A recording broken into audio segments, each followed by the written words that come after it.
शिक्षणार्थी सहाय्यक संघटनेचा राज्याचा प्रमुख आहे. आपलं नाव ऐकून आहे, आपलं काम पण खूप छान आहे. त्यामुळे आम्हाला जरा तुमची मदत हवी आहे. उद्या आम्ही सकाळी 11 वाजता लोकमत चौकातून आम्ही विधान भवनावर मोर्चा काढतो.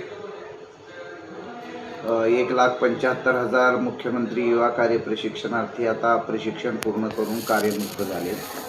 आता पुन्हा प्रशिक्षित बेरोजगार होण्याची वेळ त्यांच्यावर आलेली आहे. निवडणुकीच्या अगोदर हे कायम रोजगार देण्याचं चॉकलेट देऊन देवेंद्र सरकार सत्तेवर आलं आणि सत्तेवर आल्यानंतर या तरुणींना त्यांनी वाऱ्यावर सोडलेलं आहे. आम्ही एकूण 17 आंदोलनं केलेत मोठे मोठे. तर आता हे 18वं आंदोलन आहे आमचं.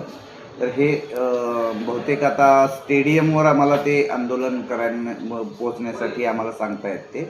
तर तिथे जरा आपण व्हिजिट करावी आणि आपल्या पक्षाच्या काही ज्येष्ठ वरिष्ठांना पण आपण घेऊन यावं ही विनंती करण्यासाठी फोन केला सर. हां, निवेदन पाठवतो सर. यस सर, आपण पण या सर. हो सर, ओके, थँक्यू.